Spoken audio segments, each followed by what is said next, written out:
Howdy, y'all. Mr. Reardon here. I'm to talk you through some information you need to know about how to put together outlines for different types of argument essays.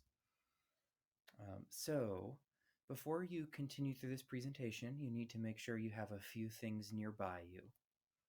You need your argument essay outlines notes handout. You should have picked that up in class on paper. I'm asking you to take notes on just a few slides in this presentation. They are closed notes, like the ones you are accustomed to taking in class. Now, if you don't have the handout for some reason, you can use this link right here and go find it, or you can find it in the class 10 update in Schoology. You also need 6 sheets of lined paper, and you need a pencil for taking some notes. You need a pen as well. You should be using a pen when you practice writing argument outlines just to simulate testing conditions as much as possible. Alrighty, so just a quick review. What is an outline? What does that mean? An outline is defined as an organized and highly abbreviated plan for your approach to an essay. Now, you will use a series of indented capital and lowercase letters, as well as some numbers, in order to organize your ideas. And an outline is really powerful because it allows you to decide on the key features of your essay before you actually write it. Okay, question. I just Googled essay outline, and there are many conflicting results. What does a correct outline look like? Well, the answer to that question is complicated. So there are many different conventions for building outlines for essays. The MLA, Modern Language Association, APA, American Psychological Association, no, American Psychiatric Association. It's one of those. Harvard, Chicago, Associated Press, and Turabian style guides all offer up their own versions of a correct outline, what that is. So just keep that in mind. The model I'm going to teach you is really none of those. It's a model that I think is simple enough to memorize easily and specific to being successful on shorter argument pieces, though of course you can easily modify it to work for larger pieces. Also, there are many different types of outline based on the context in which you would construct them. So working outlines are outlines done before writing. These are great for timed essays, really short essays, so AP style argument papers, AP style synthesis papers, as well as their college equivalent, that is essay exams. Yeah, I imagine that in some class you're going to sit down at some point in college and you're going to have a 3-hour final where you have to write one essay or several essays in a limited amount of time. Maybe not explicitly rhetorical analysis and argument and synthesis, but essay exams that demonstrate your knowledge of content in a class, and your knowledge of the readings and how they all work together to convey certain perspectives, either yours or those of the authors, or in some cases of the professor. Also draft outlines. So these are outlines created after you write a piece. Draft outlines help you to reflect on the organizational success of your own paper. You would generally write a draft outline based on something you've already written as an exercise in helping to make sure that you understand how your paper is organized, and as sort of a part of your process of editing. There are also formal outlines. Formal outlines involve rigid formats. The specifics of that format depend on which of the many style guides you're looking at. So a teacher, an instructor at Pali or in college might ask you to construct a formal outline, and these are usually for more substantial papers, substantial research papers, synthetic type essays. Typically, a formal outline is a step between a working outline and the actual writing of the sentences and paragraphs of the paper. So, question: you might be asking this: why do I need to know how to build an outline? Well, as with rhetorical analysis that we looked at earlier, the outline is perhaps the single most powerful strategy I can give you for making sure that you can deal with the time crunch on the AP exam. Now, if you memorize the structure I'm about to present to you for argument papers, and every time you go to write an AP-style argument-timed essay, you will find the writing of that essay much easier. If you spend 10 minutes, that's generally what I recommend. If you have 40 minutes, spend 10 minutes working on the outline and doing a good job on the outline. If you do that, the entire rest of the essay will fly together very quickly. Excuse me. Later in your education, of course, you will be asked to write very long papers. I imagine your thesis statements, your your theses, that is the long paper you write in order to be awarded a bachelor's degree in many fields, will be very long, right? That's about 50 pages or longer. Master's theses tend to be 100 pages or more, right? So when you're writing papers like that, or even, the 10-page term paper at the end of a college class due at the end of the semester in English or the social sciences, for example, all of those require some kind of outlining, right? If you want to really make sure that you have a good sense of how your paper is organized. So just know that this basic outline you're learning right now can be expanded to accommodate such projects. You must know how to outline an essay before you leave Pali and go on to your future educational endeavors. You should also know how to build a reverse outline of a paper you've written. Again, great revision strategy. You should know how to build a reverse outline of someone else's paper. This is a good peer review strategy. And you should know how to build a reverse outline of a published work. This is actually a way that you might be assessed on reading at some point in your education, whether at Pali or in college. So if you can do that, it really helps you to verify with yourself and demonstrates that you have a deep understanding of the arguments presented in someone else's writing. All right, so here's the structure.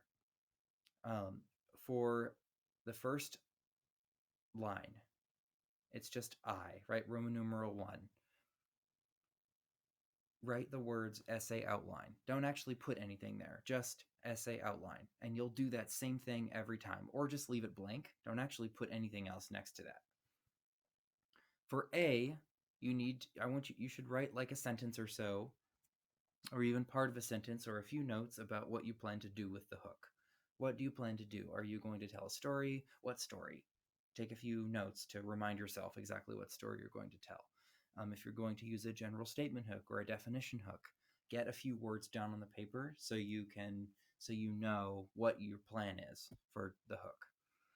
Anything you want to pull out of the prompt, now's your chance to do this.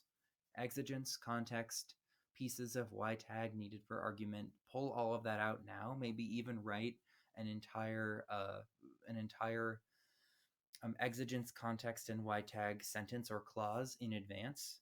Copy it into your or put it in your outline, so then you can just build it right into your essay introduction later and don't have to think about it. And then you should write your thesis main claim here. Yes, humorists should have the right to say things that would get other people into trouble, and the humorist should not be shunned or rejected or demonized for making jokes that said in other contexts would be seen as inappropriate, right? That was a long-winded way of writing a very clear main claim. Yes, de Botton is right in saying blank. Whatever your main claim is, put it there. And then you would use 1, 2, and 3 below the C to lay out what your evidence or reasons are going to be. Reason 1, reason 2, reason 3, or evidence piece 1, evidence piece 2, evidence piece 3. And note for the AP exam, you could easily do 2 1 quote unit body paragraphs, or excuse me, 2 1 evidence unit body paragraphs, and be fine and have a really strong argument essay that would get a 141 on the rubrics.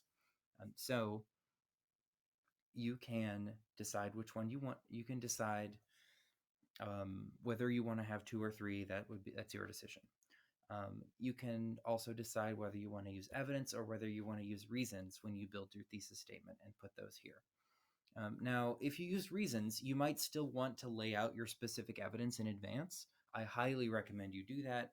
It's definitely part of the outline and part of what I'll be expecting when you practice your outlines.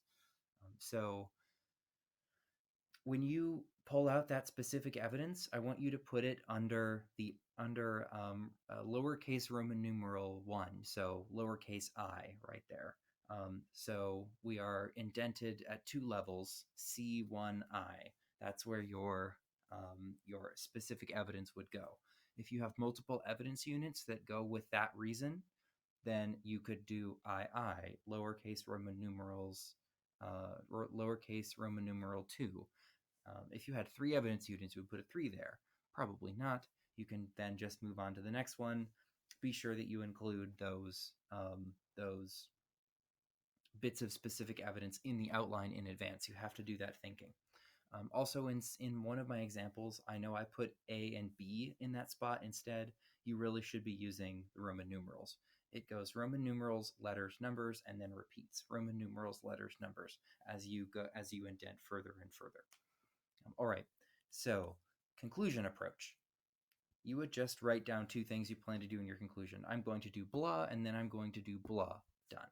That can be very, very succinct. Just make a decision in advance. This is what I want to do.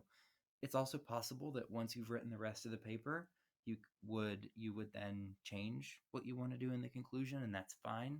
But think about it in advance. That's what the outline is about. All right, so this prompt, of course, is the humorist's prompt to which I keep referring in class and in this presentation. Take a moment right now to pause the video and read it, just so you know you have some context for the examples I'm about to show you.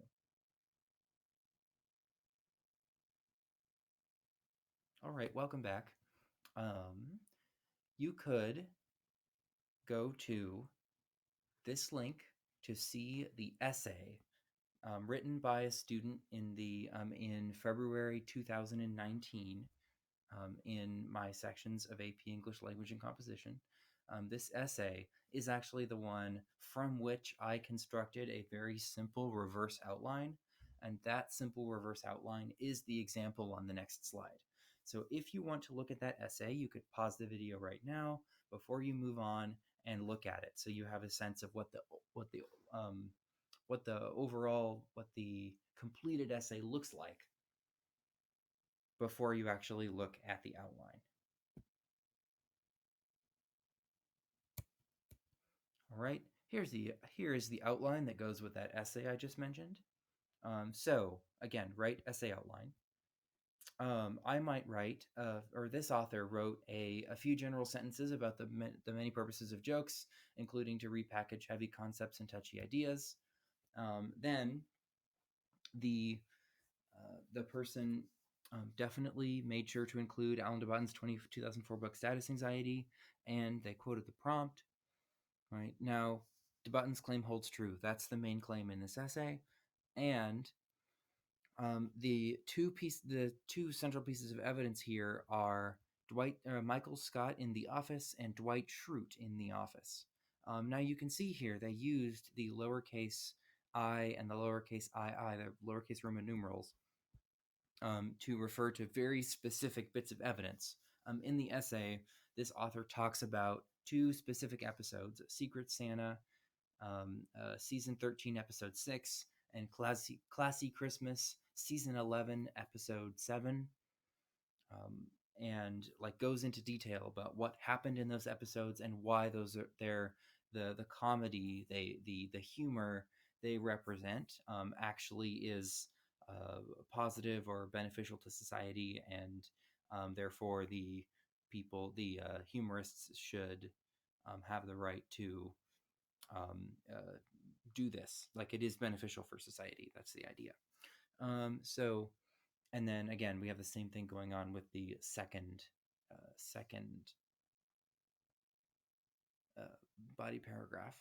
Second part of the thesis statement. Dwight Schrute is in the office is the piece of evidence there, and excuse me, well, that's the main piece of evidence, and then it gets even more specific just directly below that.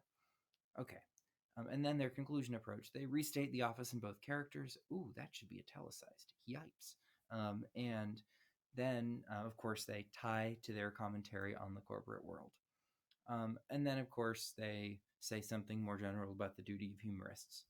So, of course, this was a reverse outline, but I imagine this person could have written an outline somewhat like this first, and then gone and written that essay. And so that's really what I'm expecting you to be able to do is write out an outline and then write the essay afterward. So if you would like to look at a more developed example, and I very strongly recommend you do this, you could first go to the link to pull up a prompt. It was actually a prompt based on a quote by Oprah Winfrey. This prompt was an argument prompt written by a student last year. I actually asked everyone to write their own argument prompts, similarly to how you will for your outside reading this year. And so they did that, and the Oprah prompt was the result of that. So you can pull up the prompt to get a sense of what the prompt is, and then you can see the more developed outline that I wrote. It took me just under 10 minutes, 8 minutes, 51 seconds to actually write it. So know that you can do this. You can do a much more developed outline than the one you saw on the previous slide in the 10-minute mark, or within the 10-minute window, and you can still have plenty of time to actually write out your essay. You have a practice assignment. The practice assignment is listed in the notes packet, but I've taken the liberty of putting it into this slide as well. So what I'm asking you to do is to get 6 sheets of lined paper. On the first page, I want you to place an MLA heading in the upper left-hand corner, and your roster number in the upper right-hand corner. I need your roster number to be on this first page. Overrated outline practice. Then I want you to, on this sheet of paper, I want you to write out a reverse outline of your overrated essay. Reverse outline of your overrated essay. This is sort of an intermediate step to writing out outlines to other prompts that you haven't had nearly as much time to think about. So do this one first. Once you've done that one, you finish step 2. Then you should go to the link here in step 3. You should select any 4 prompts from that document. 4 prompts. I believe there are 8. So you can choose any 4 you like. And I'm asking you to write out an outline for each of these 4 prompts, as if you were about to actually write that essay. Now, each outline's title should be outline for prompt blank. For example, it might be outline for prompt 4 if you were doing prompt 4. That's what the title is. You don't have to repeat the MLA heading on every sheet of paper. That will take you forever, but make sure each one is labeled with the prompt number directly above the margin line. Please try not to spend any more than 10 minutes on any one outline. These do not need to be exhaustive.